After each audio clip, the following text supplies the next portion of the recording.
निगम मंडलों में हो रही नियुक्तियों को लेकर के बड़ा संदेश दिया जा रहा है। इस बार उज्जैन को लेकर के सबसे ज्यादा चर्चा हो रही है। दरअसल मध्य प्रदेश में निगम मंडल बोर्ड प्राधिकरणों में 60 से ज्यादा पदों पर अब तक नियुक्तियां हो चुकी है। इसमें अध्यक्ष, उपाध्यक्ष, सदस्य सभी पद शामिल है। जो नियुक्तियां हैं इसमें सबसे ज़्यादा चर्चा उज्जैन को है। दरअसल उज्जैन का इन नियुक्तियों में अब तक सबसे ज़्यादा दबदबा देखा जा रहा है। उज्जैन से 9 नेताओं को अब तक नियुक्त किया गया है। मुख्यमंत्री डॉक्टर मोहन यादव उज्जैन से आते हैं। ऐसे माना जा रहा है कि उनके समर्थकों को जो है ये पद मिले हैं। इसके अलावा दूसरे नेताओं को और संगठन और संघ को भी इन नियुक्तियों में अब तक साधा गया है। ग्वालियर चंबल की बात करें तो ग्वालियर चंबल में जो विधानसभा मौजूदा स्पीकर है नरेंद्र सिंह तोमर और केंद्रीय मंत्री ज्योतिरादित्य सिंधिया, इनके समर्थकों को भी एडजस्ट किया गया है। हालांकि जो ज्योतिरादित्य सिंधिया के साथ 2020 में कांग्रेस छोड़ करके विधायक भाजपा में शामिल आए थे, जो बाद में चुनाव हार गए या जिनको टिकट नहीं दिए गए हैं, वो अभी भी वेटिंग में ही है। उसमें कई नाम हैं। इसके अलावा भाजपा के भी कई बड़े नेता जो चुनाव हार गए थे या जिनको टिकट नहीं मिले, वो भी अभी वेटिंग में हैं।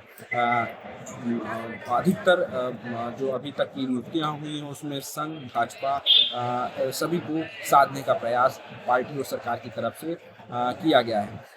यदि हम क्षेत्रवार बात करें तो ग्वालियर चंबल से 18 नेताओं को नियुक्त किया गया है। मालवा से 20 नेताओं को नियुक्त किया गया है।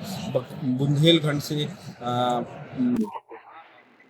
5 नेताओं को नियुक्त किया गया है। महाकौशलगंज से 4 नेताओं की नियुक्ति हुई है। सबसे ज़्यादा नियुक्तियाँ उज्जैन से हुई है। इसी के चलते उसकी चर्चा हो रही है। एक और चीज़ जो भाजपा के पुराने नेता हैं जिनसे पार्टी ने वादा किया था, जिस पर केपी यादव की हम पूर्व सांसद रहे हैं, उनका टिकट जो है जब ज्योतिरादित्य सिंधिया को गुना से 2024 में था, उनको केंद्रीय नेतृत्व ने वादा किया था कि उनको बड़ा पद देंगे। अब उनको सिविल सप्लाई कॉर्पोरेशन का अध्यक्ष बनाया है।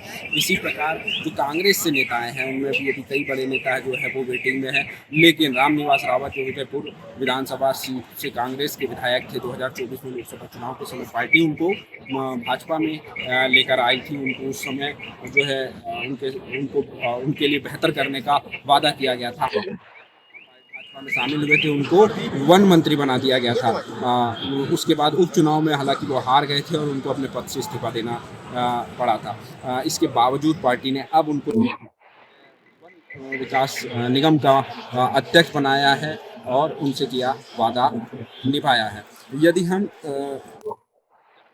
की बात करें तो पार्टी ने अब तक की जो नियुक्तियां हुई हैं उसमें स्वर्ण, ST, SC, OBC, यहाँ तक कि महिलाओं को भी प्रतिनिधित्व दिया है। यानी